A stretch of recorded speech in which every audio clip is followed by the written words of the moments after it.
Thank you for joining us as we elevate the Black entrepreneur experience by interviewing CEOs, thought leaders, innovative thinkers, and Black entrepreneurs across the globe. I'm your host, Dr. Frances Richards. Imagine the life as a 23-year Army veteran, founder of a boutique public relations firm, award-winning author, the co-host of Black Authors Matter TV, and host of Horizon with Meet the World Image Solutions. And we want to thank you for serving and being a great American. Welcome, Dr. Rhonda M. Lawson. Thank you so much. I'm really happy to be here. And thank you for that beautiful introduction.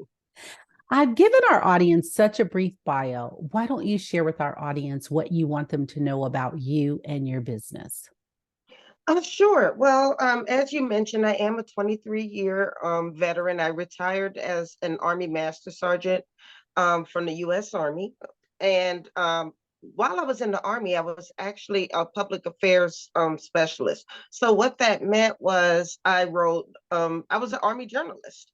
I wrote news stories, I took photos, I dealt with the media. And that actually translated into some great skills and it helped to strengthen my writing. But my love had always been fiction. I had been reading since I was a child. So I decided that I wanted to take that and actually start writing my own books. So in 1997, I actually started writing my first book, but I didn't do anything with it. I didn't really even know what to do with it. So I actually didn't publish that book until 2004. And that was Cheating in the Next Room, which was about an affair that happens and then how everybody around that couple was affected by that same event, by that same affair. And that still today winds up being one of my most popular books. A lot of people know me from Cheating in the Next Room. But I moved forward and started writing more books. I wrote another book called A Dead Rose, which was about a young woman who has a bad reputation sexually, and she wants to be taken seriously. And then she thinks she finds the one, but then she realizes that this man also, even though he claims to love her, he married her, he still holds her past against her. And it's a really powerful story about mental abuse and how a person can just beat you down mentally. Every form of abuse is not always going to be physical. So that's what this book is about, mental and sexual abuse. Then I moved forward. One of my most popular characters in my first book was Alexis, who was the young girl who got into the affair. So people would always ask, well, whatever happened to her? So I decided to go ahead and make her into a series. So I wrote another book called Some Wounds Never Heal, putting it back together, all centered around Alexis. And then I decided that Alexis and my main character from A Dead Rose needed to meet each other. So Isis from A Dead Rose and Alexis finally meet each other. They come together to support a young girl who had been brutally raped by somebody whom she knew and trusted. And that was Twilight. I actually made Twilight into a very popular stage play.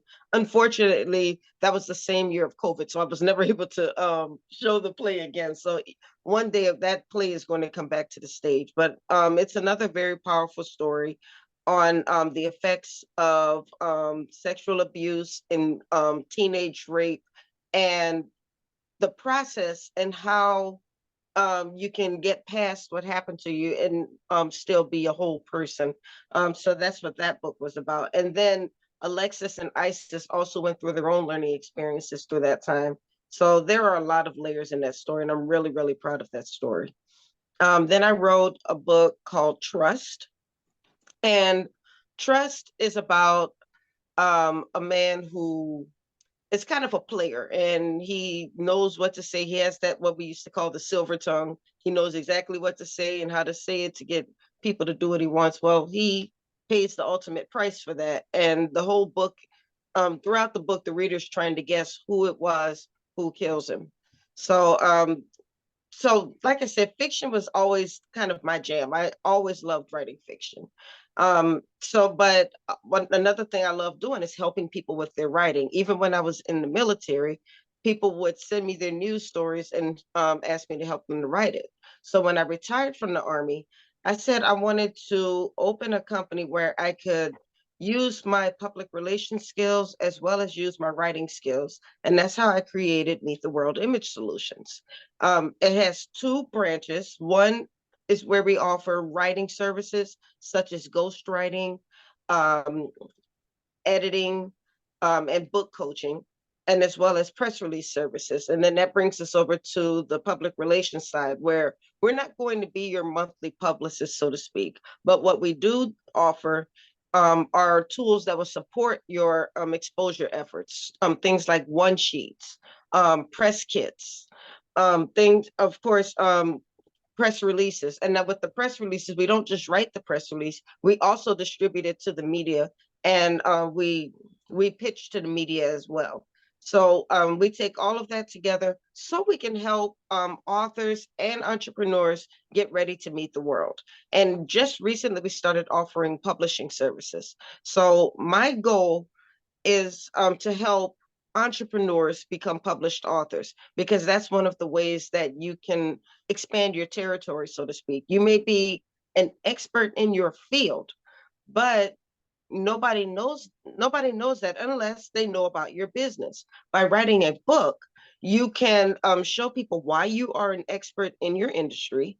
You can also maybe expand a little bit more. And I tell this to speakers all the time.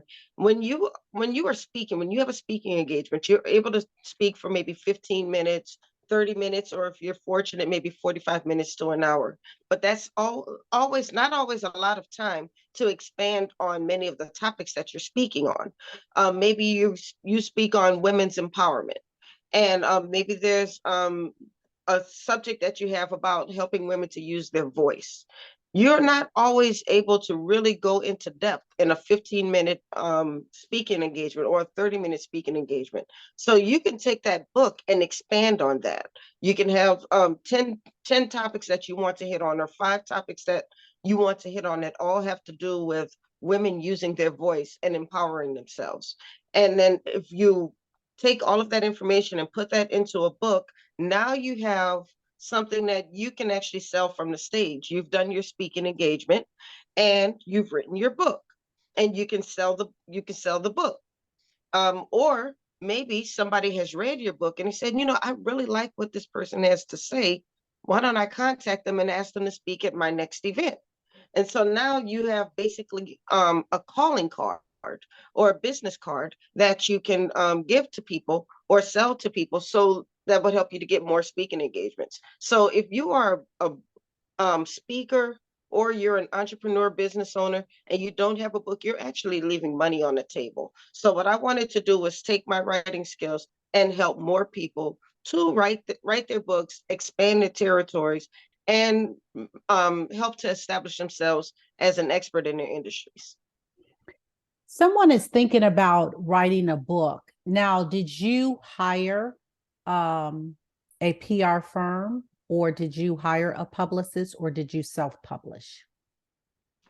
Um, I did. Are you talking about for my specific business? No, for your books, because you have multiple books for your books. Yes. When I first got into the literary industry, I did have a publicist, and she would um schedule book signings for me. She actually scheduled a few interviews for me, and I appreciated that because it really helped me to get my foot into the door when it came to the literary industry, because I didn't know a lot of people. In fact, I was still in the Army when I first became an author, and when I published my first book, I was stationed in Egypt. So I was not able to really get out there and meet people. So I was very fortunate in that I was in a listserv where a publicist saw that I was about to publish a book, and she reached out to me and said, I'd like to help you. And I'm always going to be grateful to her for that. But I will say that there are people out there who may feel that they don't need a publicist. They can do it all themselves, and you might be able to do it all yourselves. I know how to change the oil in my car, but I'm not doing it. there are there are a lot of things that I know how to do. I know how to clean my house, but if I try to do everything just because I know how to do it, that what I'm doing is I'm actually putting stress on myself. I'm putting wear and tear on my own body. I'm putting wear and tear on my mind. So to ease your mind, sometimes it's better to just pay somebody else to do it. And even if you want to get out there and do it yourself, um, why should you design your own one sheet, write your own press release, pitch to the media yourself, and then try to schedule the interviews yourself, and then try to do the interviews yourself? That's way too much for one person to do. So if you can outsource some of that to somebody who is skilled in the game, why not do that? I mean, like I said, there are some things that I know how to do, but I don't want to do everything myself because I can't do everything myself. I'm one person, and I'm going to slow my progress down by trying to do it all myself. But it's good that you know how to do it. So that way, when you pay somebody to do it, you know that they're doing it right because you have those skills. And that's what I usually like to tell people. What is something that we don't know about the publishing industry that we should know as consumers or future authors? Well, the first thing that pops in my mind is that your book is not for everybody. Targeting is very important. Just because you've written a book, you may have written a great book, but every person you come across is not going to buy your book. It's best to target people. For instance, with the book that I wrote, Trust, I know that book is not going to be for everybody because there are going to be people out there who don't want to read. Maybe they don't want to read a mystery novel, or maybe they don't want to read a love story, or maybe they don't want to read a book that where somebody was killed in it. So what I need to do when I focus my marketing efforts, I need to focus on people who are interested in that type of book. Because if you try to target everybody, you're actually targeting nobody. And the same goes for entrepreneurs who are trying to write their books and get their books out there. Maybe you are skilled in building pools in people's backyards. Everybody doesn't want a pool in their backyard. So why focus your efforts on trying to convince somebody to read your book about the importance of pools in your backyard? Why not focus on people who are actually interested in that? Another thing is when it comes to focusing and targeting, everybody can't afford a pool in their backyard. So maybe you need to focus your efforts on people who are in that financial realm who can actually afford to put pools in their backyard, or maybe they're thinking of putting a pool in their backyard. So those are the people you're going to focus your book to. And I know that might be an extreme example, but at the same time, it's an example that shows that everybody's not going to be interested. There are people out there like Gary Vaynerchuk. Everybody has not heard of him, but this man has millions of followers, and he started off selling wine and making YouTube videos. And if you look at his first few YouTube videos, they're terrible, and he'll tell you that himself. But I say that to say it's just because my friend next door, I have family members right now. If I say, "Have you ever heard of Gary V?" They're gonna be like, "Who is that?" That doesn't make him any less popular. It doesn't make him any less famous, and it doesn't make him any less influential. So they are probably not his target audience. So his target audience is probably going to be people in the business industry because he's evolved far beyond wine. But if you're in business, if you are into motivational speaking, you've probably heard of Gary Vee. So if I need to talk to somebody about Gary Vee, I'm not going to talk to the person who's not interested in that. I'm going to talk to the people who are interested in what he's saying, because those are going to be the people who are going to probably buy his book. Those are going to be the people who are going to subscribe to his YouTube and Instagram channels and so forth. So always look at who your target audience is, and then focus your efforts there, because everybody is not going to be interested in what it is that you have to sell or what it is that you have to say. Fill in the blank. Thank you, pandemic, because. Thank you, pandemic, for giving me the opportunity to sit down and focus on what it is that I want to do. Thank you, pandemic, for giving people the clarity to sit down and start inspiring people. There was a lot of tragedy that came out of the pandemic, but at the same time, there a lot of millionaires came out of the pandemic because they were able to sit down and think about what it is that they wanted to do with their lives. They were able to sit down and think about their messages and how they could build on their message and build an empire. There are some people who had nothing in 2019, and in 2020 they started their own business. In 2020 they took their business and they took it to a different level. They were able to focus on what wasn't working for their business and what was working for their business. There are publishing companies that came out of 2020 because people had time to write a book or to help other people. So yeah, we can focus on the tragedy, and we should never forget the tragedies that came out of 2020. But think about the great things that came out of 2020 as well. We were able to really build our businesses. We were able to really focus on ourselves. And many of us became better people. I mean, I paid off bills in 2020. So I, that wound up being a good thing for me. I lost about 10 or 15 pounds in 2020. So there were some good things that came out of it too. So I don't want us to only look at the bad. And it doesn't mean forget the bad, but a lot of great things came out of it as well. Becoming Dr. Rhonda. Talk about becoming Dr. Rhonda. That's a really, really good question. Growing up, I was not the popular kid. I was the kid who was mentally bullied in some cases. Um, and because of that, I wound up being the person who had a low self-esteem. So I've always, now that I have my own daughter, I have tried to help her to always keep her self-esteem high. Maybe I was a little bit too successful in that, but but she felt that way as well, and I saw a lot of what I was going through in her, and I needed her to know that she's beautiful, she's smart, and she's worthy. But and I'm not saying that my mother didn't do that, but I don't think I really talked to my mother to the fullest extent that I should have with everything that I was going through until it was too late. So it took a while some people already had that high self-esteem and felt that they were worthy. It took a while for me to feel that way, but once I started getting it into my head that I'm just as worthy as anybody else, I wanted to make sure that I wasn't just telling myself that I actually believe that. And I think that's part of why I strived the way I did, trying to make sure that I had the education that I had. I'm trying to make sure that I've always put my best foot forward. And I think that's why part of why my slogan is, are you ready to meet the world? I want to help you to put your best foot forward so you're ready to meet the world. Um, Imposter syndrome.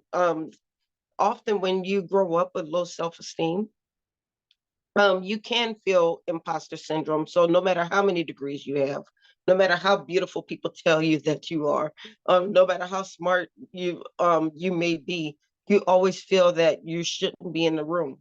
And there were times where I felt like that, and I had to remind myself that I'm just as smart as anybody else. I'm just as beautiful as anybody else, and that I have the goods to be able to help other people. I remember when I first started Meet the World Image Solutions, when I was just about to hit send on sending out the email and telling everybody about my business, I was like, oh my God, who am I to be able to do this? I had to ask myself these things, and I had to give myself a pep talk. And I called a friend and I talked with her for a while, and she helped me through that. And I think often when we decide that we want to do something that's a little bit bigger than ourselves, we almost talk ourselves out of it, and the devil will jump on our shoulder and say, who are you to start a business? Who are you to write a book? Who are you to give people advice? And we have to learn how to listen to the angel on the other shoulder who is saying that we're just as smart as anybody else. And in some cases, we may be smarter, but don't let those negative thoughts. And that's something that I had to do to become Dr. Rhonda. I had to fight those negative thoughts. So every time a negative thought, every time that devil pops on my shoulder, I have to listen to the angel on this side who will tell me, don't listen to that. You've come too far. You have built your platform. You have the education, you have the experience. You can do it, and there's somebody who's going to be blessed by what you have to say about the message that you are trying to put forward. And that's something that I have to remind myself of every day. It's not. I know some people will say, "Oh, I'm not worried about that," or "I'm unbothered. I'm this or that or the other." Everybody has a struggle, and I try to remind people, if you go to my TikTok page, I have motivational thoughts on there to tell people that you can tell your story. And just because you might think that your struggle story is no different from anybody else's, there's somebody who needs to hear your story. There's somebody who is waiting to be inspired by what it is that you have to say. And that's something that I remind myself of. And as I remind myself of it, I remind other people of it. When you talk about that, a pivot, talk about transitioning from military to entrepreneurship. Well, as many people may think, being being in the military, it's a very structured lifestyle. You have to be somewhere not on time, but you have to be there early. If you're 30 seconds late, you're still late. Um, when we wear our uniforms have to be exactly right. Often they take a ruler to make sure that everything on your uniform is dress right dress. And we're used to communicating. Um, when I got out of the Army, and I'm dealing with people who have not had that military experience, I had to learn to be patient, because I was used to reports. Let me know what you've done. Talk with me. Explain to me. I'm used to people saying yes, yes, sergeant, no, sergeant. Not saying that everybody else had to say that, but it was that respect thing. I wasn't used to people just saying yeah. you know, I had to learn to deal with people in a different way. I had to meet people where they were. But at the same time, because of my military experience, there were certain things I was able to apply to my company that some people may not have been used to. So I was used to doing reports and spreadsheets. I was used to explaining to people what I was doing. And maybe sometimes I over explained, but I wanted people to understand what it is I was trying to do for them. Um, Now, I will say that in the Army, we're used to doing a bunch of different things. As a public affairs officer in the Army, I had to know how to take photos. I had to know how to write stories. I had to know how to lay out the newspaper, and I still had to be able to shoot my weapon. I had to be in shape. I had to do all of these things. And then often when you leave the Army, you're still used to juggling, and sometimes you don't have to juggle as much anymore. And so I had to learn how to, and I'm still trying to learn how to do it actually, just turn my mind off so I'm not doing 50 or 60 different things anymore. I don't as much, maybe I need to go back into the Army for the physical training piece of it, because I'm just not exercising as much as I used to. But I will say that because of the discipline that I learned in the military, it has helped me with my business. um just putting things in perspective, putting things in order. And that was a big help when I got ready to start Meet the World Image Solutions. And